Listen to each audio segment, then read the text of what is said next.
You're listening to the Jay Birdwatching Podcast, the official podcast of jaysjournal.com and fansided.com, where we discuss all things Toronto Blue Jays baseball.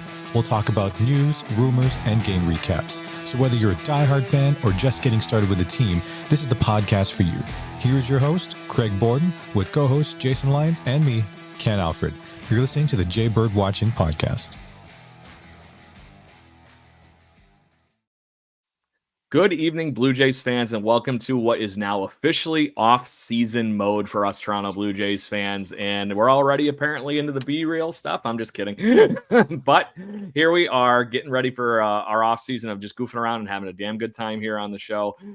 Jason, we have had a very interesting World Series so far. Obviously, we're going to have to talk about that. But how are you doing first, my friend? You know, really good. Tomorrow being Halloween, I live on a very iconic street in the city of North Vancouver, even in the city of Vancouver. We get about 1,000 kids on Halloween. And, you know, as people know, there's not even 1,000 kids in the city of North Van.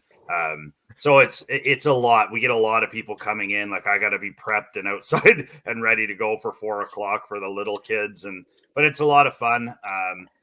So prepped for that, ready to go. Got 1,000 pieces of candy locked and loaded. I've got my launch tube to send them down to the little rats out on the street. So it's fun. It's good times.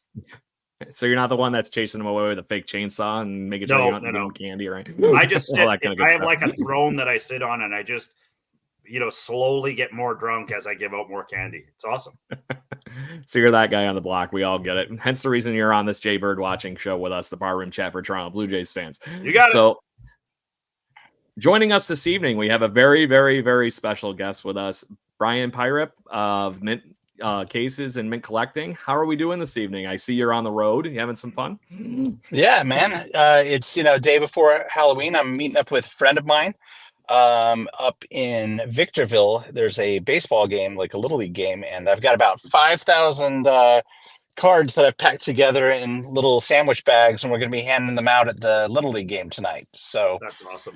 A lot of cards. Instead of, doing the trick or treat, handing out candy, I tend to hand out cards. So when people come by my place, give them a bag of cards. That's great. Hey, there is nothing wrong with a good bag of cards or anything like that. That's a very fun thing for Halloween. And honestly, I'm wishing I was clever enough to think of that one personally. But well, we started doing it. My team and I started doing this about 3 years ago. We were driving across the country 3 years ago. We were in Texas, or I guess, and we were in Amarillo, Texas, and we had a ton of cards we plan on giving away on our road trip. And we're like, you know what? It's Halloween. There's all these kids. It was like a whole Little League tournament. Pulled over and spent like an hour kind of sorting them, making sure that we kind of mixed them up so that not one kid just got all the hits. And we spread them out, bought sandwich bags, put 5,000 cards into bags, and then spent the next hour just walking around the fields giving out cards. And people kind of went nuts for it, and we posted it, and we got, a lot of people watched that video. And so now we're like, let's do this every year. So this is our 3rd year doing it. Hey, that's something awesome. Great to do, especially there's nothing wrong with having a little extra bonus for being at the Little League field to begin with anyways, right? So there's always fun. I remember one of my fondest memories was, okay, great, we just got our butt kicked, but we got the little token worth of 75 cents that we could go spend at the concession stand. And one of the things that they had in the background is if you were, somebody paying attention notices there's a box of Topps baseball cards just sitting there back behind the whole thing. And me and my brother were always the ones that were getting the baseball cards instead of all the Sugar Rush with our tokens after it. So it worked out really well. That's the reason I have a pile of 1995 Topps because that's about when it was. So, but that's how it is. And it works out great at the end of the day. There's nothing better than opening up a pack of cards and just diving into it. Right. Yep. So I can't wait and a lot of these cards, like these aren't just a bunch of commons. Like we put in there's some autos, there's a bunch of refractors, there's numbered cards, there's a couple patch autos. There's some pretty cool stuff that we put into it. So there's going to be 2 or 3 kids that are going to find something actually, worth something. So I kind of like the idea that I had that happen 2 years ago where a kid contacted us later, and he's like, man, I found this, auto refractor rookie in there. And he's like, what were you thinking? Why would you put that in there? And we're like, hey, you know what? It was you can only own so many cards. Yeah.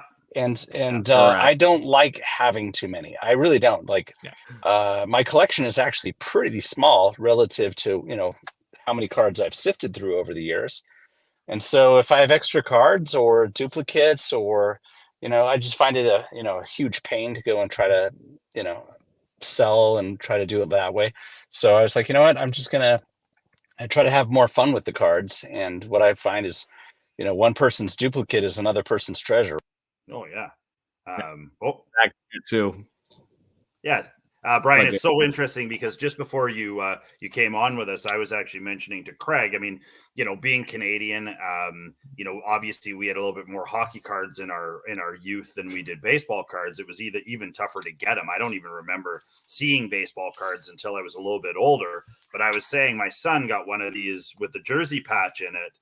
From just one of the dollar vending machines. And it's a kid who never played in the NHL, or if he did, he had a cup of coffee and went down. But I looked this card up and it's worth $250 because it's a game worn patch. And I guess it's a really rare card. And so my question is, like, how does, obviously the Jordans and the Trouts and the all that other stuff, those have value we all know why they're valuable. And then there's some weird ones, but I'm wondering why a kid who maybe played a game or two would get a jersey card, and why that one is more, why is that more money? It seemed like it was more money than anyone else on the Winnipeg Jets, actually. I would say, card prices is one of the weirdest things ever. It just, in many ways, there's no real rhyme or reason. It's a supply and demand, right? So you only have, you have a bajillion graded Zion Williamson PSA 10s. There's just a bajillion of them. And so they're not as special. Whereas you can have some guys actually collect PSA 1s of certain cards because they like putting a whole collection together of just the rattiest cards that they can find. So and yet the population reports on those are way smaller, because not that many people have actually submitted a PSA 1. And so something like a rookie patch auto or something of some obscure player, well, there's probably not that many of them. And the people that, everyone saved their Ken Griffey Jr. cards, but not everyone saved, their Todd Van Poppel or Kevin Moss cards. So in some ways, the scarcity of some of those more obscure cards, like in 1986 Flair, the basketball set, one of the most expensive cards isn't of necessarily a great player, not even a Hall of Fame or nothing. It's just a rare card because it was I think it was one of the first cards in the set or whatever, but it's rare because finding one in great condition is hard to come across. And so it just jacks the prices up. I can't remember the guy's name offhand, but there's every day, no matter how much I learn about cards, there's a million new things that I don't know, and obscurities of why autographs raise the price of the cards, whereas autographs on other cards drop the price of the card, bizarre nuances. And so I think that one of the cool things about this hobby is that it's a lifetime hobby, and it's a lifetime hobby because no matter how much time you dedicate, you'll never scratch the surface. Yeah. You'll never see them all. So deep. No. It's so deep and wide. Yeah. Which is so fun about going to card shows and shops and everything like that, is you never know what you're going to find. It's a complete random luck of the draw, literally, every time you walk in. So you never know. And now, you might go into, sorry, what's that? I was going to say, does that this is something that I never really understood, was the NFT thing. Do you think that sort of drove that sort of, I still don't quite understand it. I've got friends who made some pretty good money. You don't have really anything, NFTs, and I can justify a card. I've got bats and stuff that I Craig and I were talking, where I get sentimental about the places that I go. So I've been to AT&T, I've been to Fenway, I've got a bat from Fenway, I've got other cool stuff like that, and it's I don't understand how an NFT can drive the money that it does. Well, the NFTs are practically all at zero now. The NFT market completely collapsed. There's two sides of NFTs. A lot of people lump all NFTs into just one category. There's kind of NFTs, the technology, and then NFTs, the art.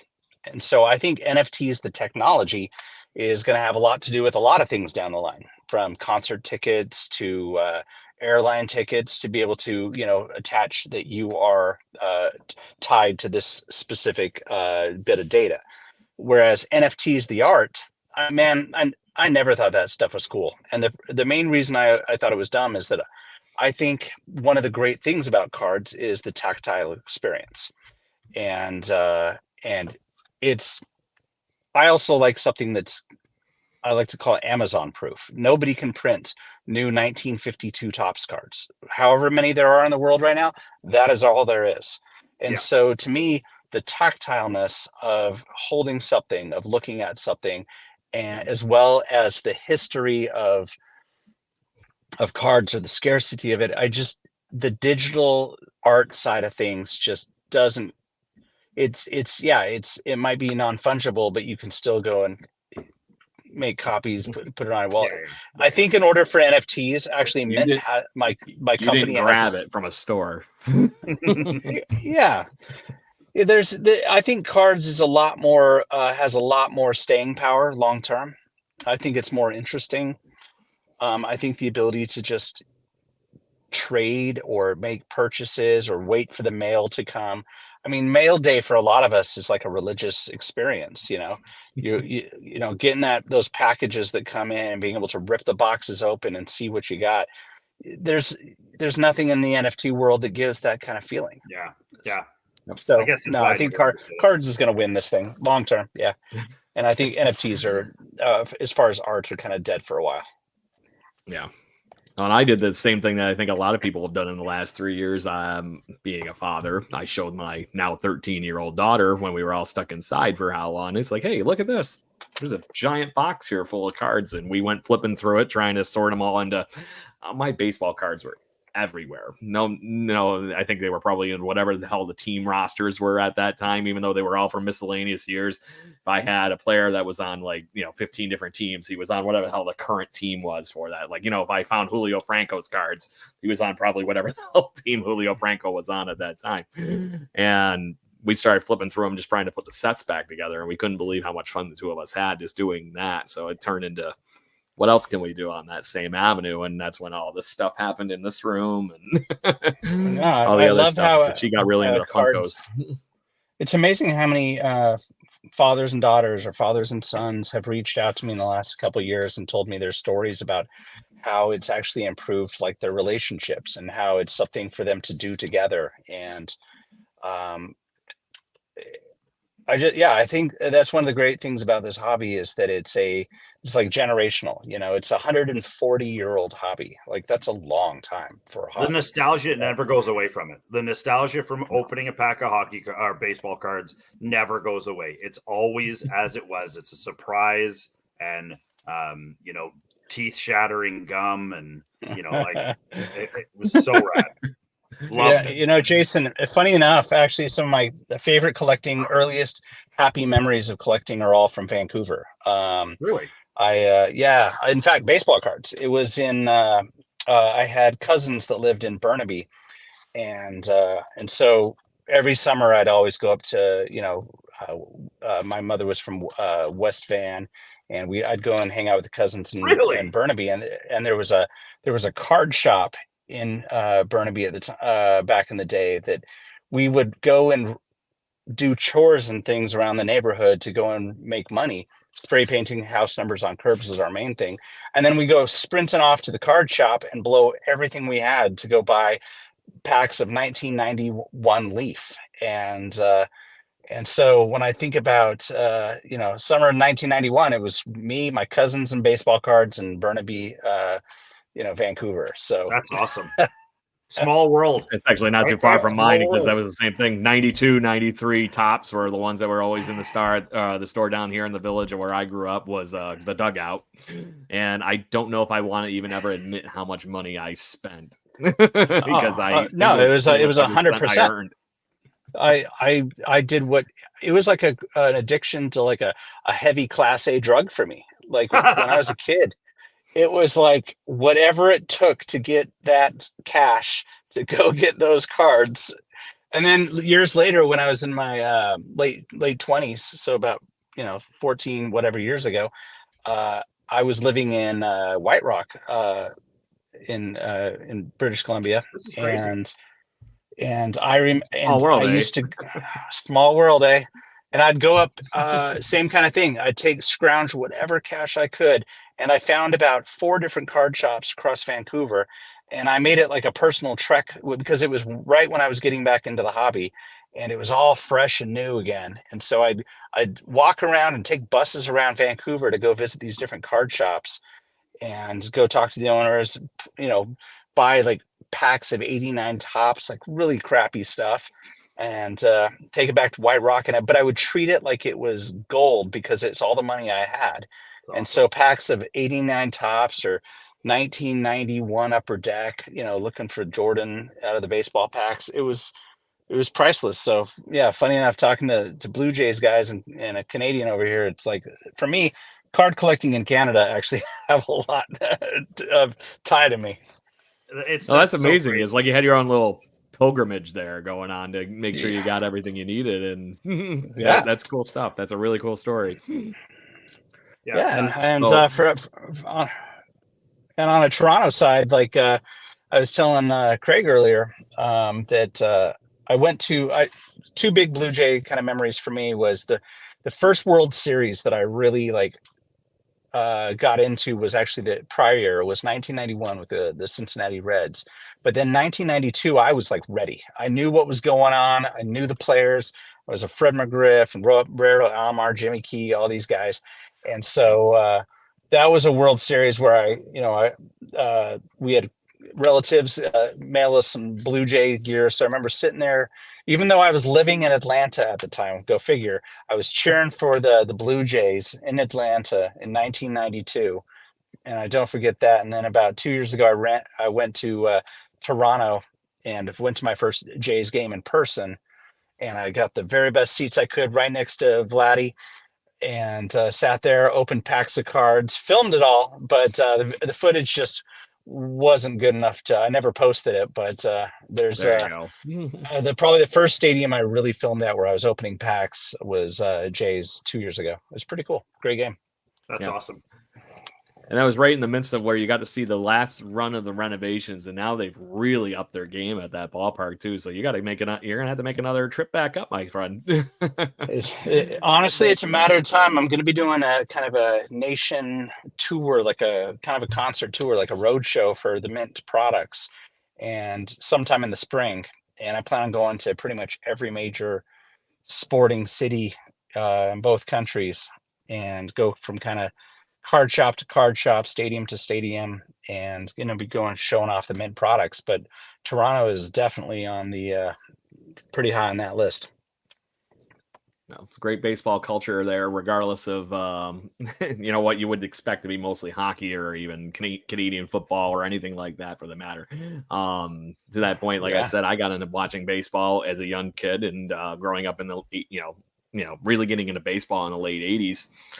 Same thing, just got bit by the bug, and next thing you know, I'm driving up as much as I humanly possibly can to go north of the border from Rochester, New York, and having a weird podcast that I host from my living room. And so it's about what infects you, right? And to that point, it's a good culture to be able to be jumping into.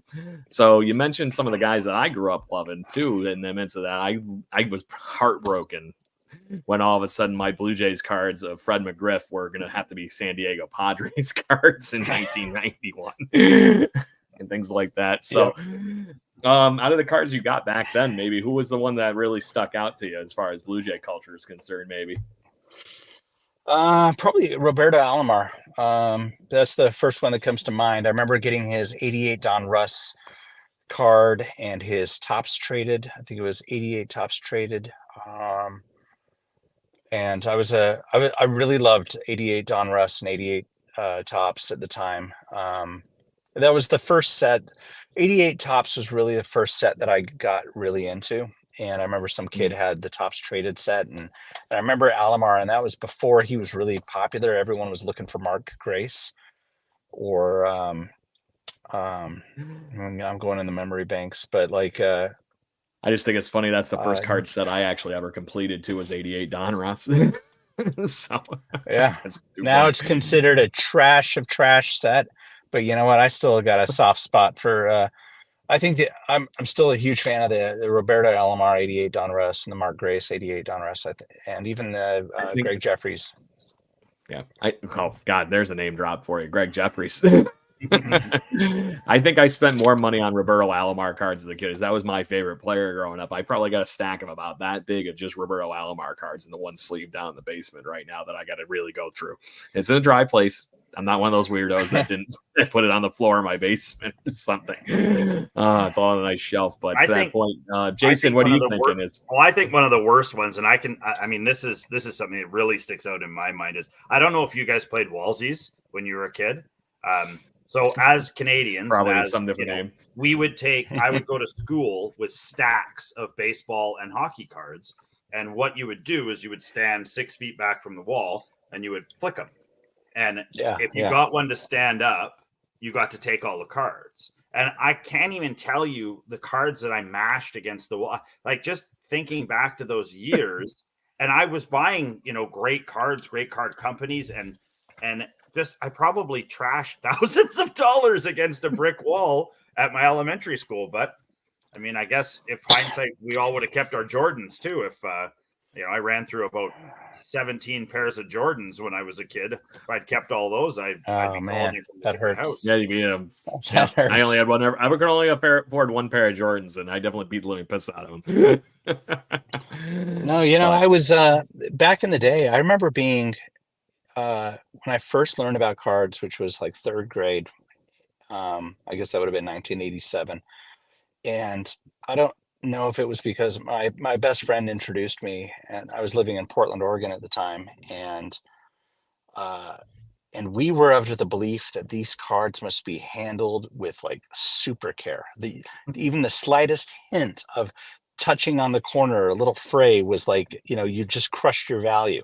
So from the earliest age, it was like I would treat those cards as though they were gold. And then I would buy my Beckett magazine and I'd sit there on my bed and I'd go through the price guide and I'd see that my Dave Justice rookie card went up by another 20 cents. Yes. And, I was like a stock trader as a 9-year-old, just tracking on Beckett and keeping my cards in pristine condition.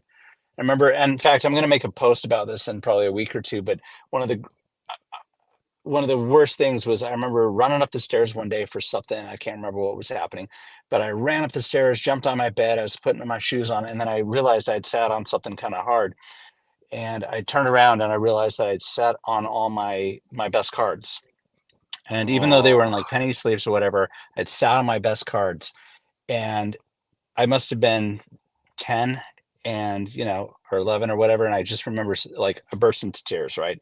Because I had bent my Don Mattingly rookie card. I'd bent the Frank Thomas. I'd bent, all these key cards. And I was just heartbroken because these little pieces of cardboard, they weren't worth hardly anything, but to a 10 or 11-year-old, it meant everything to me. And so it's funny. I took this, one of the cards I sat on was a Todd Van Poppel gold leaf rookie that I'd pulled out of one of those leaf cards I'd gotten from Vancouver. And that Todd Van Poppel card was my favorite card at the time. And so I chipped off the gold leaf. And I remember I somehow got a hold of a gold pen and I like filled it in and tried to like touch it up it looks like you can totally see, but now as an adult, I still have that Todd Van Poppel card. You can still see the creases of when I sat on it, and you can still see the gold markings of me trying to fix it. And that card now, I have it in like a mint case. Like it's a special card to me because I think it's worthless to anyone else. To me, it means so much. Yeah. And I think you hit the nail right on the head there, Brian, as far as it means more to you because it brings you instantly back to that moment. Instantly. All these things that everybody collects and everything like that, that is the whole goal, in my opinion, is the nostalgia to it. It brings you to a good place in the middle of like the worst things that you could have going on. If you have something that you can pull out of your pocket, like your Todd Van Poppel card, and be instantly taking it maybe to a little bit more of a traumatic spot with a Todd Van Poppel, but at least it might be better than what you might have your headspace in right now. now, or at least bring back that good memory to that, some of that too. Like you said, the damage and repairing and all that kind of stuff. That's just a fun story to have right there at your fingertips at any given time. So, yeah, it's a weird how cards can take you back to different eras. And now that I'm an adult, I mean, in my 40s, and I think about, there's the kind of the childhood of collecting cards, and then there was when I first started getting back when I was 29, and that was 14 years ago. So now those are starting to become kind of nostalgic about those time periods. And so different cards I picked up over the last 14, 15 years, those all trigger memories of different times. I was here with this person. I got this card to remember this time. Oh, I bought, I graduated from grad school and I wanted to buy myself this Mickey mantle. So now I have that, and it always reminds me that I can do anything if I was able to graduate. And, it's like little reminders and motivators and like little totems to kind of trigger a memory or a it's like a remembrance or something. And it's just cardboard, but it means more than that. Funny enough that you mentioned there, even as the adult part, I didn't get back. I'm not fully back into collecting, but I have baseball cards, but I'm full into collecting, period. So I have the things I like to grab for exactly that reason. But so as a Blue Jay fan, a few years ago, I went up for Vladdy Mania for his debut. I had to be there, and I was going to drive up. And at the time, I went up to visit one of my co-hosts that was on this show, Brendan Panikar, lived like a block away from the ballpark. I'm like, I'm going to go. In the midst of rushing around and that day trip and all the other craziness, which turned into a Vladdy igniting a walk-off winning home run for Brandon Drury that night, I didn't get anything from that trip at all. So like a year later, I was like, I have nothing from that trip to even remember going on that trip at all. Didn't take one picture the whole time I was there, as we were just running around like crazy people. I ended up finding that rookie card from Topps where they did the I forget what they're calling it, the in-game moments or whatever they are there, and got the one of him running around, first base going nuts, trying to get the rally started. And I have that one in my, Blue Jay room in the back with my den where my TV and everything is. And it always reminds me of that story of just on a whim. Oh, Vladdy's getting promoted. Bang, ran up the trunk, hung out with a friend and had a great night. So that's a fun thing about baseball cards and fun thing about collecting, period. So I got to ask, because there's a lot of weird baseball cards out there too. I'm one of the ones that actually happens to have the Billy Ripken F baseball ball card. And when I told my wife that story, she died laughing, because obviously it was a hazing prank that had to happen. And they're like, oh yeah, here's my bat. And then scribbled on the knob of the bat.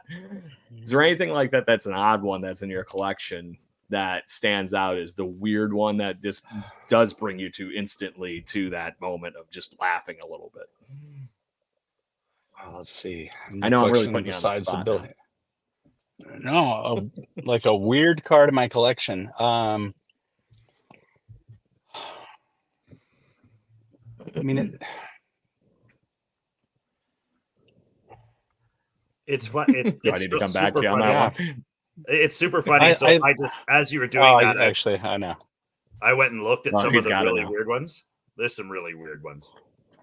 There's always some weird ones, because there's always those little Glenn Hubbard with a snake. Like yeah, the snake. There's John Johnston with the 84 Fleer, where he's got the weird kind of beach ball hat.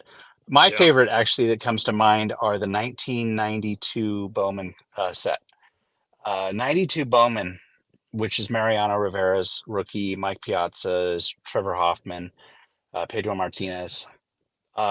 It's the weirdest picture of Mariano Rivera, I think, ever, by the way. There you go. That's where I'm going, is that whatever was going on with the Topps photographer, half the set, maybe a third of the set, it's a big set, it's like 705 cards or whatever. The photographer got probably the whole rookie class or whatever to take high school yearbook photos. Like everybody's dressed like how they were on like their high school yearbook day. And so some of these photos are just ridiculous. Like they're laughable because it's also 1992, funny era. All these guys are wearing their, long braided belts, their weird buttoned up shirts with all the multicolors. Still 80s neon lingering around. It's terrible. The whole set is just laughable. And I didn't realize it until I bought a couple boxes. I was opening it looking for Mariano, which is a very iconic card. But I started coming across all these other guys and I'm like, these are ludicrous. Like that I feel bad for a lot of these guys because their rookie card, they kind of look like clowns, and it's like bad yearbook photos. But my favorite card out of that whole set is actually who's now a friend, is Cliff Floyd, who he was with the Topps photographer, the guy taking the photos for Bowman. He had a baseball and there was a basketball hoop, and the guy was like, "Oh, go jump in, see if you can dunk the baseball." So he runs over and dunks, full rim basketball, but he does the Jordan kind of jump man kind of style, and he dunks the baseball, and the photographer captured it at the exact right moment, and it's such a cool card. And so about a year and a half ago, or whatever, it was about a year ago, I did a post on TikTok and Instagram where I talked about how ridiculous the 92 Bowman set is from all these photos, and I talked about the I Cliff didn't know Floyd, about this one. I talked about the Cliff Floyd card, and he actually reached out to me about it afterwards, and then I met up with him in the Bahamas about 6-7 months ago, and we were at a party together, and Cliff comes over and he's like, "You're the guy that did that post about me, about the," there it is. I didn't know about this one. I had to look it up. And so now we're like, we're buddies, and we're buddies because, I called him out for this card on my post, and we ended up hanging out at this party, talking all things about what, his relationship to cards. We're going to go open some packs sometime this year. And now he's a friend because of this card right here, which is kind of funny. Awesome. Well, that's the perfect reason to have baseball cards be your go-in right there. You get to meet cool people like Cliff Floyd, who is definitely one of the funner people around baseball, especially listen to him just talk on baseball. He's one of the reasons I love watching the Major League Baseball Network. Him and the guys there are just, I feel like it's a bunch of goofballs like us that just happen to be in front of a camera. Oh, they're goofballs. They're all goofballs, man. They're so much fun. Yeah. Well, there's only so much sanity you can have when there's so many pauses in an actual baseball game, right? Until the last year, anyway. Yeah. I happened to meet a Blue Jay this year when I was up on my last visit to Toronto. I actually met Davis Schneider and Jay Jackson. And Jay Jackson being a perennial major leaguer over the last decade. And Jay Jackson, they were just, everyone was asking him, "So how's it being in the bullpen now?" Because he used to be a starting pitcher. And he goes, "Oh, there's some stuff that happens in the bullpen." And that's all he kept saying. That's all. He wouldn't divulge any one more word. It was just, "Don't worry, there's stuff that's happening," because everybody was trying to get like the Cubs like playing with the bobsled thing on the cameras and stuff like that. What do you do in the bullpen with all that downtime in baseball? And they couldn't get anything out of Jay Jackson during that interview. So I thought it was very amusing. But that is really cool that you got to meet Cliff Floyd and talk that baseball card in particular, because I like I said, I didn't know that one. Jason, is that the first time you've seen that one? First time I've ever seen it. Super. And this is, when Craig and I were talking about this, like, this is the kind of stuff that really, like, only you, Brian, would be able to, like, first of all, if somebody says that, images immediately come into your head about cards. And I have certain ones that, over the years have stuck with me. I feel like there was a weird Mike Trout card where he had like a snake head or something like that, and that's what I remember. And then there was a weird hockey one. I don't know if you guys remember Pavel Bure, who played for the Vancouver Canucks. He played for the Florida Panthers. He was one of the first Russians to really like be a real flash, player. His first card was this hokey picture of him sitting on the beach in Anaheim with a pair of like pink and yellow rollerblades around his neck. And it was like the worst thing you ever saw in your life, but it sticks out as, like you said, it's a memory that'll never get out of my head because it was so awful. Mm-hmm. Mm-hmm. Yeah. I gotta show you guys one of the weird ones from my youth that I hear. I was a big Juan Guzman fan back in the day, yeah, and I loved watching him. And he was just an awesome guy. I had the pleasure of meeting him when I was a young boy. And this is just one of those silly baseball card from I think it was '95 Upper Deck or something like that. But to that point, I just had to look it up and show it because it's like, okay, where the hell did you get that glove first off? And then just to be chilling there in spring training, getting it warmed up. Kind of was ready to go. Yeah. So that's the best is when you accidentally. Yeah, I always find it fun when you're going through, opening packs or going through a set, and you just randomly come across the most bizarre cards, and you realize that, these players or the photographers or the executives at the card making companies, somebody had a sense of humor. Yeah, and I really like that. I like those little Easter eggs. Isn't there a newer one that's got a squirrel or a chipmunk running through the batter's box and a guy's hit like it's right by his foot in the batter's box too? I seem to remember that. Like that's the Easter egg is that they left the picture or somebody put the squirrel in. I mean, I don't know if it was real or not, but I do like it when there's humor in that stuff. It's good. It shows that it's real and it's not all a business, and it allows these guys. One of my big beefs about the entirety of professional sports is these guys aren't allowed to be themselves anymore. They can't, there's so many things you can't do now as a professional athlete. I just love it that their personalities are allowed to shine a little bit in cards, and I've always found that to be a really romantic part about the baseball card is that there is a little slice of their personality and some fun in some of those. It happens now with some of their player pictures and stuff like that when you go to the stadium, like you see a guy with a goofy picture and you're like, that has to be planned, that they allowed him to there's a couple of guys that I've seen and it's really funny. It makes me laugh every time.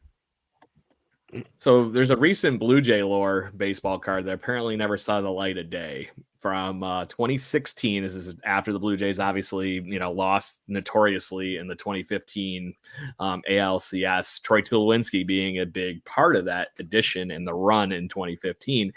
Come spring training that following year, they were, picture day and getting ready. And, the baseball card people were there taking pictures during spring training games. Somebody asked Troy Tulowitzki, thinking he was somebody else, to, hey, get on the mound. We need you to do some warm-ups. And Troy Tulowitzki, being Troy Tulowitzki, got on the mound and started warming up. And I believe they were captioned as like J-Hap for a minute or something like that.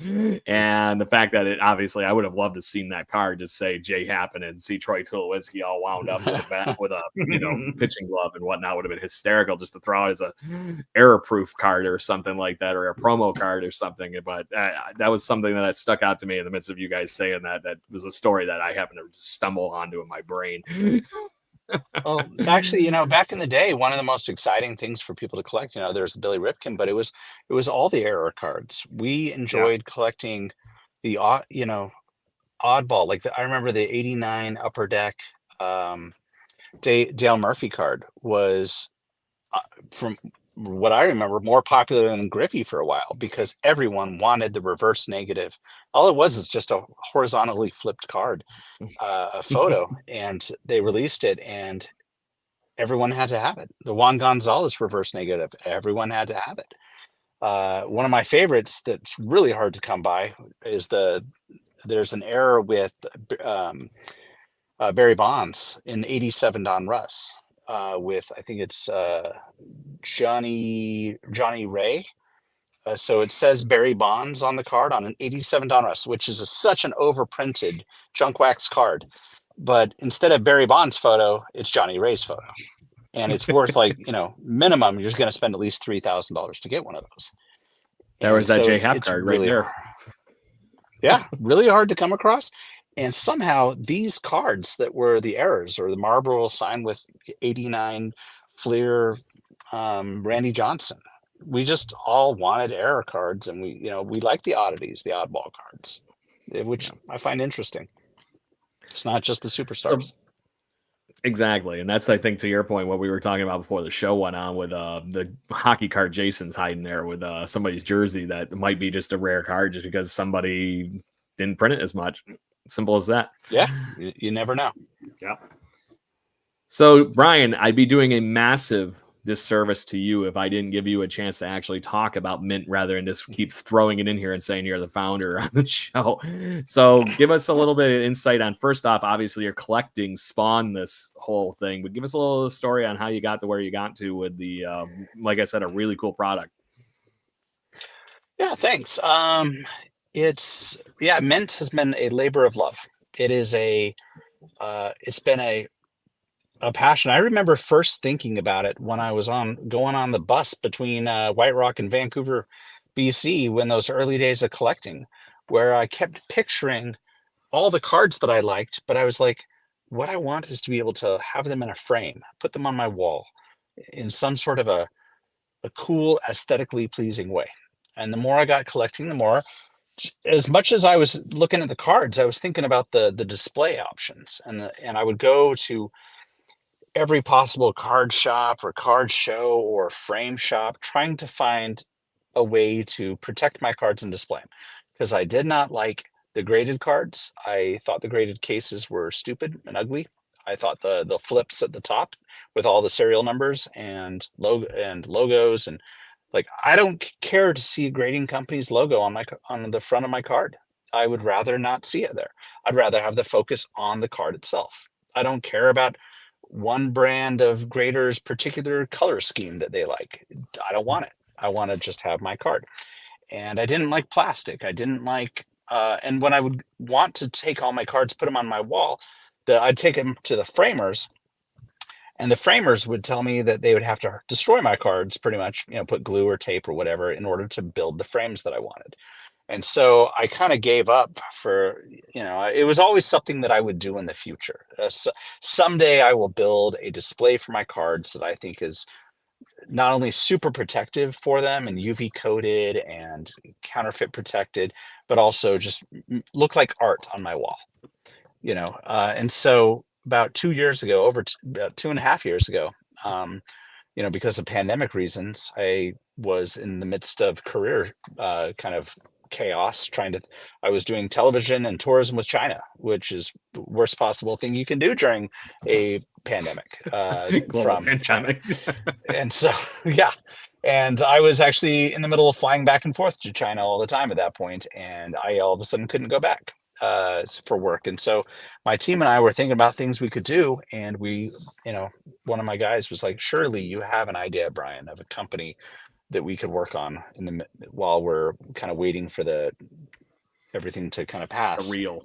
And I said, well, I have this idea for a display and protection company for cards and other collectibles, not just cards, but comic books and Funko Pops and coins, stamps, action figures, you name it. Anything that someone can collect, I wanted to build a display for it. I wanted people to put my guitar on my wall or whatever, right? And so I ended up coming up with the company Mint, which is without question, the greatest display materials you'll ever see, because we use glass and stainless steel and a number of counterfeiting materials. So a lot of people see this and they think, oh, it's just two pieces of glass and a bit of steel kind of together. No, there's 20 different pieces that make up the Mint case. On the inside, there's like Viton and titanium and steel.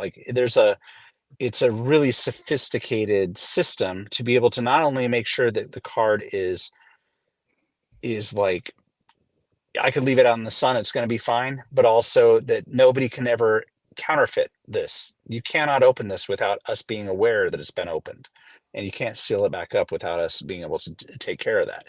So it's one thing to see this, it's another thing to hold these. It's a very different experience to hold a Mint case because it's heavy. It has sophistication. And unlike any other company that's ever done protection and display of cards, we actually spent most of our time on the engineering side. No card manufacturer or has ever thought, let's actually bring an engineering into this thing. Let's spend the time to mechanical engineer every possible detail to the most minute kind of tolerances to make sure we get this thing as perfect as it can possibly be. And so we did that. And so I can't wait for everyone across, the card collecting world to be able to experience a Mint case firsthand, because every single time somebody holds a Mint case, it's always the same reaction, which is, whoa, that's a lot heavier than I thought. Whoa, that's a lot cooler than I thought. Brian, do you know that this is going to change the hobby? Do you have any idea how big this is going to be? It's always they the same look way. awesome.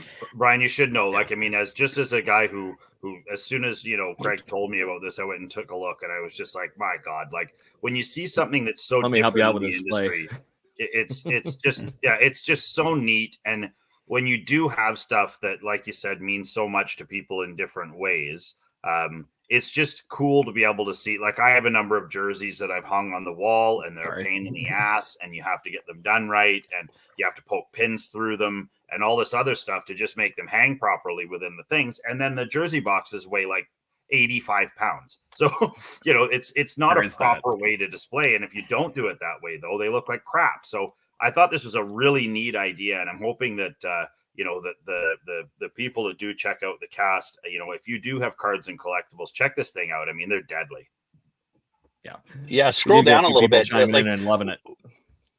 We didn't want to just make the cases like that's kind of our high end case. This is our hobby case. We have these hobby frames, and if you scroll down a little further, this is what popped. So when I saw it, I was like, "Wow, that's what you were talking about to a T." I was going to ask you if I need to put my electrical engineering hat on and put some bells and whistles on this thing for you, my friend. But it looks like you've already beaten me to the punch. No, we're actually going to be making two different versions of this. One that has more bells and whistles, where we're using electromagnetics on the inside to be able to hold the cases to the wall, so that as we use biometrics, like your thumbprint on the side of the display.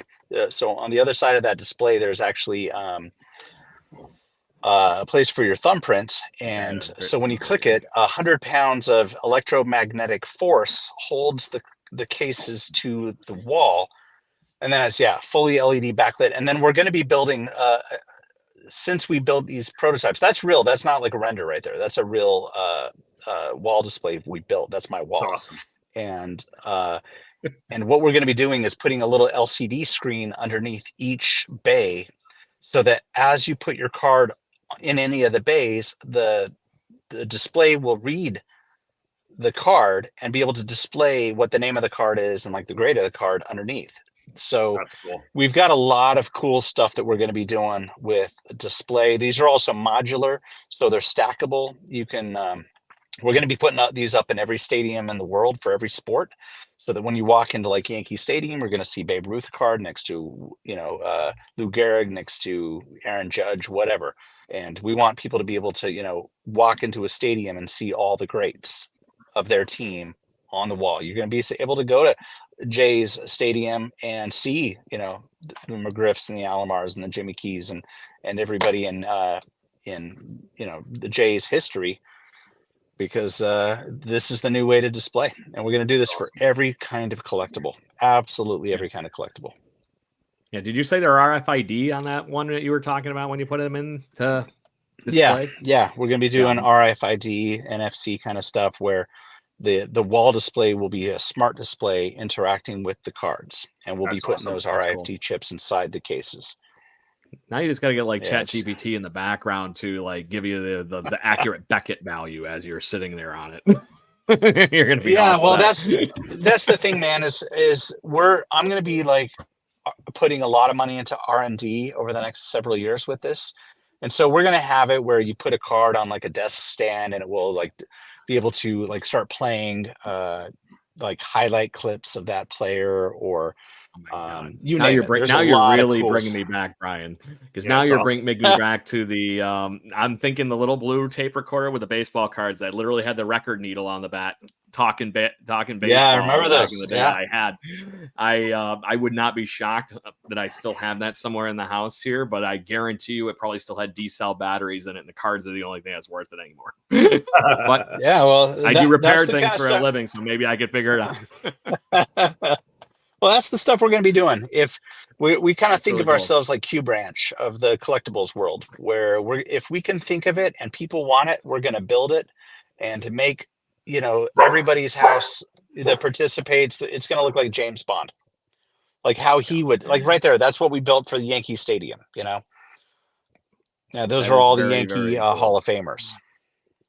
Yeah, and we're going to make economical versions.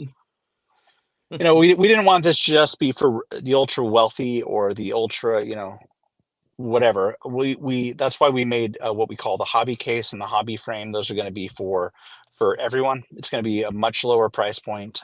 We're just getting started. Mint has a lot of momentum right now. We're going to be doing a lot of cool stuff. It's awesome. Well, we're hoping we infected your fun with a little bit of extra Blue Jay fandom this evening. Yeah. Hopefully when I come out to Blue Jay Stadium sometime in 2024, hopefully I can meet up with a bunch of people in the area. We can all meet up somewhere and talk cards, open some packs, film some stuff, and go see the game or whatever. Definitely. And if you are going to ever do that, please let us know. We will definitely make sure we have you on here that we can all have a beer together on the flight deck and have some fun. That would be awesome. I'm totally down for that. So on that note, Brian, is there anything else you would like to, I gave you your pitch here, but I was very happy to hear that and everything to that point. But I was enamored with the fact that I was liking your videos, just watching Instagram, just ripping open the packs. You had kind of an epic pack the other day when you opened up that one that you finally found your Trevor Hoffman in. So yeah, it's funny.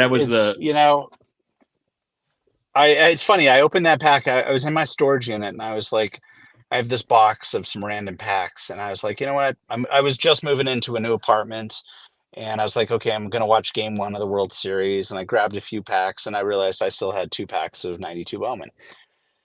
And I opened one of them, and I think it was the second or third card was the Trevor Hoffman, and I was already happy about that.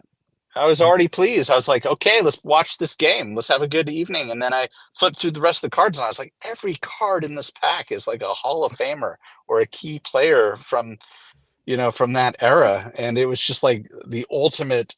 It's rare to have a hot pack like that of junk wax. And I mean, it's 92 is debatable whether it's junk or not, but it's like, it was just all of a sudden I'm like hit after hit after hit in one pack and made my night and got to see the Rangers destroy the Diamondbacks that night. There's the catch. So I would be doing baseball fans a disservice before I open up a one pack here and see what happens before we rattle off the end of the show. We got to talk World Series for at least a couple of minutes, and I won't hold you too long here just so we can wrap up the last few minutes here of the hour. So we're 2 games in. It has been evenly split, and one was an epic end with the Texas Rangers tying up the game on a home run, and Adolis Garcia just destroying and and running off the field in epic fashion with a walk-off. But then game 2, fellas, a blistering by the Diamondbacks of the Texas Rangers in their house. Game 3 starts tonight, and I think a few minutes here, actually. Hence the reason we got to get off this show. Let you at least listen to it on your rest of your road trip for Little League tonight. What are we thinking? I've been leaning in the ballpark that I do think the Diamondbacks are going to win in 6 games because I just think the offense is slightly obnoxious. But Brian, what are you thinking? Wow, that's actually pretty much exactly what I was going to say. Is I think the Diamondbacks have it. I think they just, whatever they had in the last game when they just ran over the Rangers. I mean, the Rangers, great team. I'm happy to see them in the World Series. If there was any other team, I mean, I'm very pleased that the Rangers are there. But the Diamondbacks, seeing like Corbin Carroll, like it's just phenomenal. Oh, you know what I love the most is watching their stolen base game. Seeing how they're just trying to get to second base, whatever it takes, because if they're getting to second base, they're getting home. And so I love that kind of scrappy, let's run as fast as we can on the bases. It actually kind of reminds me more of Little League baseball. And so when I see major league players playing like how we used to in junior high, by giving it their all and running as fast as they can and taking the risks, that's the kind of baseball I love to see. So I like that scrappy. That's why I'm all in on the Diamondbacks, but I think it's going to take them a bit to officially get there. I think it's going to be Diamondbacks in 6 games. Jason? Yeah, where are you at, my friend? It's interesting because I didn't think this at the start, and I am no fan of the Texas Rangers, but I felt myself. You're a Blue Jay fan. I'm not shocked. Well, I felt myself pulling for them though, and I feel like it is 100% Garcia and Seager that are making me do it. Like, I mean, there's just something about those two that draw you in. And then on the flip side of things, I mean, how do you not love Alex Thomas? Like, honestly, like, I mean, and Carroll, but there's just something about that D-backs team that, I mean, I agree with you, Brian. I think they're going to win.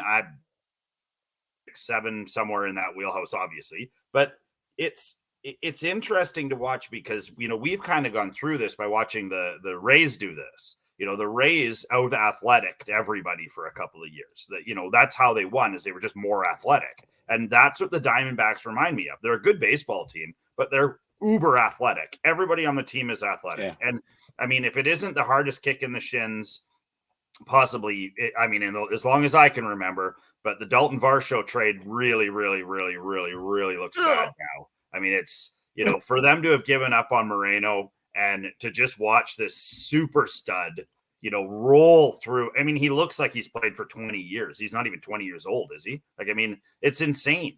I think the crazier part, even to your point, Jason, is how well he's handling that pitching staff. Merrill looked nuts the other night. Throwing guys out, throwing guys at one. You know, it's fun baseball to watch. I'm looking forward to watching the game tonight. I don't really have a horse in the race, so hit 6 home runs, you know, throw some guys out, do whatever. It's all fun to watch. I don't care. You know, the very second that the Adolis Garcia hit that grand slam, like the second it happened, as soon as I saw that, I went immediately on eBay and bought a refractor auto rookie of his right on the spot, because I was like, funny. I'm having a great time. I want to remember this game, and I remember that player. Yeah, I thought about buying a jersey or a T-shirt. Just I like him. I like the way he is. I like that big smile. You know, I like the fact that he was willing to call Maldonado out, because for anybody who doesn't think they threw that ball at him, they're wrong. He threw that ball right at him. So it's, you know, I like a lot about him. And like I said, I've always been a Corey Seager fan. My one son is a big Dodgers guy. And I always thought Corey Seager was an underrated player, even as good as he was. He just didn't get the run some of the other guys who were playing short get. And he's so good. He's just, you know, crazy good. And it's nice to see him be able to, I was a little worried he wasn't performing at the start of the year this year. Big deal. And, you know, like franchise player for the Rangers, but you know, it's a fun series. It's a fun series. And I think it's still going to be, every one of these games is going to be great. They're going to be a lot of fun to watch. There you go. Good deal. So my daughter happens to be joining us here. She's going to open up this one pack if she can figure out how to do it again. What pack are we opening? You don't need to be. So it's it's set to 2023 Topps. It's new stuff. That's apparently all I could find at the hobby store that the guy didn't want to rip me off for. But to that point, let's see what you got. Oh. Can you? Hey. No. Well, then rip it open more so you don't bend them all. Okay.